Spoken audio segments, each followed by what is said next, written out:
फिरौन उसी वक्त अपनी तकब्बर भरी मुस्कुराहट के साथ कहता है, तुम्हारा रब कौन है? हजरत मूसा अलैहिस्सलाम ने जवाब दिया, मेरा रब वही है जो जिंदगी और मौत देता है।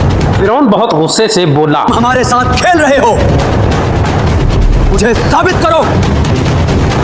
मिस्र के सबसे बड़े जादूगर बुलाए गए और फिर रस्सियां फेंकी गईं और वो रस्सियां लोगों को सांप लगने लगी और लोग डर गए। लेकिन हजरत मूसा अलैहिस्सलाम ने सिर्फ अपनी लाठी उठाई और उसे जमीन पर रख दिया और वो बहुत बड़ा एक अजदहा बन गया और उस अजदहा ने तमाम जादूगरों के सांपों को निगल लिया और तमाम जादूगर ये मंजर देखकर डर गए और बोल उठे, ये जादू नहीं, ये अल्लाह की कुव्वत है। और वो सब के सब जादूगर सजदे में गिर गए। फिरौन का घमंड और सख्ती और गहरा हुआ और उसे गुस्सा आने लगा। ये सब झूठ है, मेरा रब सिर्फ मैं हूँ। कुरान मजीद कहता है कि वो जुल्म में गिरा रहा और फिर अल्लाह ताला के अजाब का इंतजार किया। तमाम प्यारे दोस्तों, अगर वीडियो अच्छी लगी हो तो वीडियो को लाइक और चैनल को सब्सक्राइब कर लो। अल्लाह हाफिज, अस्सलाम।